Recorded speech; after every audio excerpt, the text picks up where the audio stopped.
मेरे प्रिय आत्मीय बंधुओं, मेरे YouTube channel the divine life global warning में आप सभी का तहे दिल से स्वागत है। आज बहुत ही गंभीर विषय पर हम चर्चा करेंगे। वह चर्चा है गुरु का। गुरु पूर्णिमा में के शुभ अवसर में हर संप्रदाय के लोग अपने अपने गुरु की अलग अलग तरीके से पूजा पद्धति के द्वारा पूजन बंदन अर्चन करते हैं।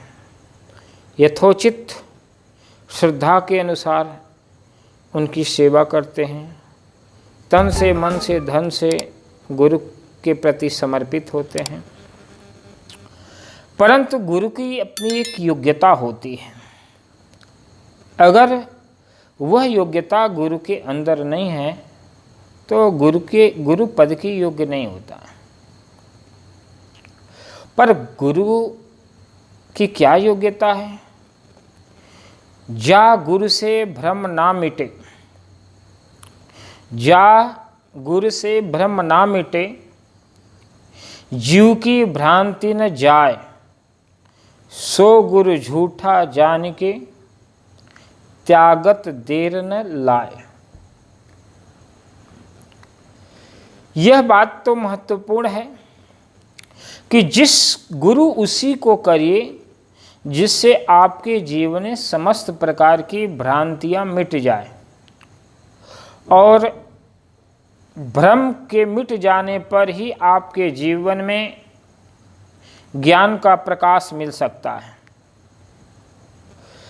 और दूसरी बात है, जीव की भ्रांति मिट जानी चाहिए। भ्रम और भ्रांति दो शब्द है, यह एक दूसरे के पूरक है। भ्रम अर्थात जिसका अस्तित्व नहीं है, उस वस्तु के प्रति भाव रखना, और जिस वस्तु का अभाव है उसका भाव करना, अर्थात भ्रम उसे कहते हैं।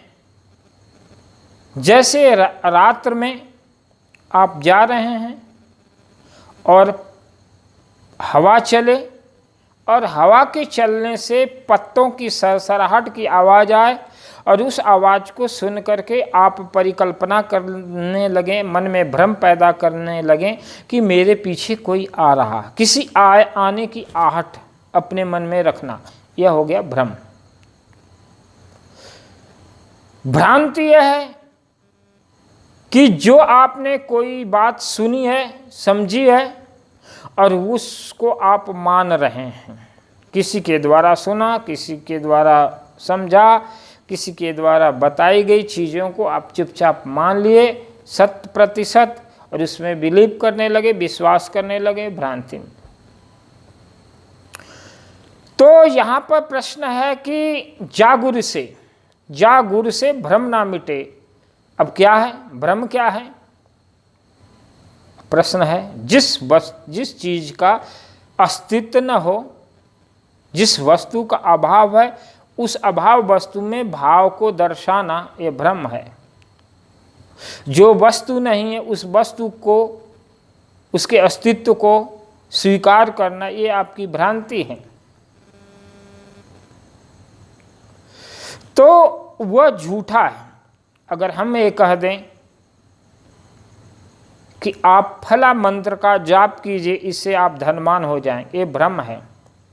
आप ये जाप कीजिए, आप सारे कार्य पूरे हो जाएंगे। आप ये कर्मकांड कर लीजिए, आपके सारे ग्रह शांत हो जाएंगे, आपकी विपत्ति खत्म हो जाएगी, आपके दुख दूर हो जाएंगे। यह भ्रम। अर्थात भ्रम वह है, भ्रांति वह है जो आपके जीवन में सीधे सीधे कल्पनाओं का विस्तार करते हैं। अर्थात मैंने सुना है कि एक बार की बात है, एक महात्मा के पास एक नवयुवक जाता है और गुरु से निवेदन करता है कि गुरुदेव मुझे ऐसा कार्य करना चाहिए, बतलाइए जिससे मुझे त्वरित लाभ हो, तुरंत लाभ हो।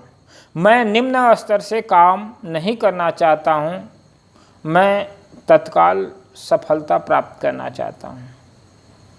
महात्मा ने बताया कि ठीक है, वैसा ही करूँगा, लेकिन मेरी एक शर्त है, और यदि इस शर्त को तुम स्वीकार कर लोगे तो मैं तुम्हें वो मार्ग बताऊंगा, वो रास्ता बताऊंगा, वो विधि बताऊंगा जिससे तुम बहुत तत्काल सफल हो जाओगे, सफलता हासिल कर लोगे। युवक ने बोला तो आप बताइए, आदेश कीजिए।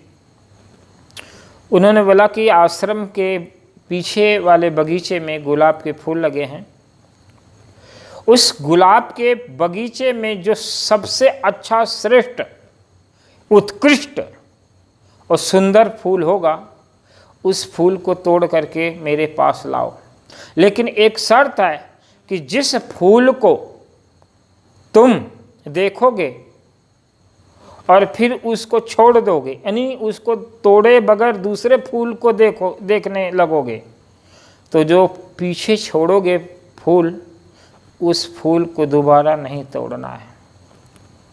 वह नवयुवक जैसे बगीचे में, गुलाब के फूलों के बाग बगीचे में पहुंचता है और जैसे ही देखता है कि सुंदर फूल है, कुछ और दूर जाता है, देखता है तो उसके आगे और ज़्यादा सुंदर फूल है। इस तरह से वह एक छोर से दूसरे छोर तक चलता चला गया और शर्त के अनुसार जिस फूल को देखता उसके आगे उससे भी अच्छा, सुंदर, बड़े फूल, खूबसूरत फूल, और वो छोड़ते छोड़ते गया। जब आखिरी श्रेणी में दूसरा छोर आने ही वाला था और जब उधर बगीचे के अंतिम छोर पर गया तो वहाँ पर मुरझाए फूल मिले, और वो महात्मा की शर्त थी कि सबसे सुंदर उत्कृष्ट फूल तोड़कर लाना, और जो पीछे फूल छूट जाए उसको दोबारा नहीं छूना, उसकी तरफ लौट करके नहीं देखना।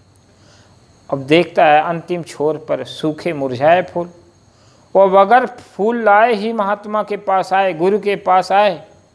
गुरु ने बोला, शिष्य तुम खाली हाथ क्यों आए? बोला, गुरुदेव शर्त के अनुसार जब मैं फूलों को देखते देखते जब एक छोर से दूसरे छोर तक गया तो अंतिम छोर तक पहुंच गया और अंतिम छोर पर मुरझाए और सूखे फूल मिले। शर्त के अनुसार आपने सुंदर और उत्कृष्ट स्वस्थ फूल मांगे थे, अच्छे सुंदर फूल मांगे थे, और बगीचे के अंतिम छोर पर सुंदर फूल नहीं थे, मुरझाए फूल थे, इसलिए मैं खाली हाथ है।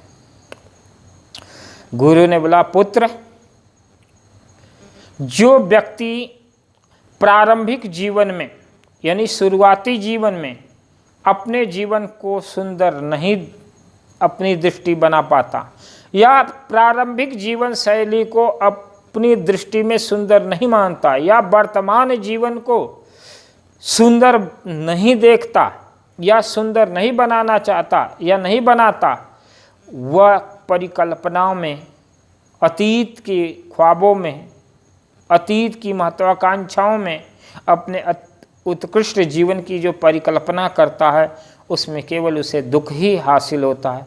इसलिए कहा जाता है, वर्तमान वर्तो भावी, भूत भविष्य देव बहाई। वर्तमान में जो जीवन है उससे खूबसूरत जीवन दोबारा नहीं मिल सकता। न भूत उससे सुंदर आ सकता, न भविष्य, न भूतो न भविष्य। सुंदर है, अच्छा हो या बुरा है, वर्तमान का ही जीवन अच्छा है। जो कुछ करना है वर्तमान जीवन में ही किया जा सकता है। इसलिए हमको क्या चाहिए? संत दर्शन से हमें जीवन की वह सकारात्मक ऊर्जा मिलती है, वह विधा मिलती है, वह ज्ञान मिलता है जो हम जीवन को तत्काल जीना सीखते हैं। जीवन को ना हम अतीत में जी सकते हैं ना भविष्य में जी सकते हैं। जब भी हम जिएंगे वर्तमान में जीते हैं। और संसारी व्यक्ति दुखी क्यों होता है? या तो वह भविष्य के योजनाओं में डूबा हुआ होता है, परेशान होता है, या भूतकाल में जो समय बीत गया है, बुरे दिन है, उसको याद करके दुखी होता है। गुरु कहते हैं कि भूत भविष्य देव बहाई, भूत और भविष्य उसको एकदम बहा दो, जीवन से काट दो, निकाल दो, एक उसकी तो याद ही मत करो। जो तुम्हारे जीवन में भूत में बुरा दिन था या अच्छा दिन है, उसको याद करके तुम वर्तमान को खराब मत करो। वर्तमान जीवन जैसा है उसको स्वीकार करो। हर परिस्थिति में अपने उत्साह, अपने जीवन की प्रसन्नता, अपने जीवन की उमंग, अपने जीवन के इन भावनाओं से स्वर्णिक काल बनाओ, सुंदर जीवन बनाओ, तभी जीवन में शांति होगी। संत दर्शन से हमारा मन, हमारा विचार, हमारा आचरण, हमारी नैतिकता, हमारी सदाचार, हमारा शिष्टाचार, इन तमाम प्रकार की मौलिक गुणों का विकास होता है और हमारे जीवन में नई ऊर्जा का संचार होता है। हम दिव्य जीवन की तरफ बढ़ते हैं। हम अपनी जो दकियानुसी विचारधारा, मन के अंदर जो भ्रांति हैं, उनको उतार करके हम अपने जीवन में नए जीवन का शुभारंभ करते हैं। नई सोच, नई प्रेरणा का भाव लेकर के हम जीवन के पथ में आगे बढ़ते हैं। तो जागुरु से भ्रम ना मिटे, जिस गुरु से भ्रम नहीं मिटता हो या गुरु भ्रम में डालता हो, वो झूठा गुरु है, उसका त्याग कर देना। जा गुरु से भ्रम ना मिटे, भ्रांति न जीव की जाए, सो गुरु झूठा जान के त्यागत देर न लाए। ऐसे झूठे जो कल्पनाओं में, अंधविश्वासों में, तंत्र मंत्र, जादू टोना, भूत प्रेत, डिम्ब बनाई, ग्रह नक्षत्र मुहूर्त इत्यादि तमाम प्रकार के भ्रांतियों में भटकाता जो गुरु, वह झूठा है। आपका जीवन इससे ऊपर होना चाहिए, आपका बुद्धि वैज्ञानिक होना चाहिए, आपका चिंतन निष्पक्ष होना चाहिए, आपका जीवन यथार्थ होना चाहिए, आपकी सोच यथार्थ होनी चाहिए, विचारधाराएं आपका जो निष्पक्ष होनी चाहिए। यदि आप ऐसा जीवन जीते हैं तो एक जागरूक इंसान कहलाते हैं। और जागरूक इंसान किसी भ्रांति में नहीं पड़ता, और जो भ्रांति में नहीं पड़ता उसके जीवन में कोई दुख नहीं आता। वो वर्तमान में जीवन में जैसा रहता, स्वीकार भावना में शांत जीवन जीता, और वही अपने जीवन में एक सफल इंसान हो पाता है। इसलिए आप अपने जीवन की सफलता के लिए तमाम प्रकार की भ्रांतियों का त्याग करके अपने वर्तमान जीवन को स्वीकार करते अच्छे से जीना सीखिए। और ये प्रेरणा संत महात्माओं से आदिकाल से, अनादिकाल से देते आ रहे हैं। संत महात्मा के संपर्क से आपका कर्म, आपके विचार, आपके भाव, आपके वाणी, आपकी चिंतन, ये सारे के सारे शांत होते हैं। इसलिए संत दर्शन से आपके जीवन में एक नई किरण का संचार होता है, वह है ज्ञान की, समझ की। और जिस व्यक्ति के अंदर समझ, जागरूकता, होश आ गया, वह व्यक्ति एक सफल व्यक्ति कहलाता है।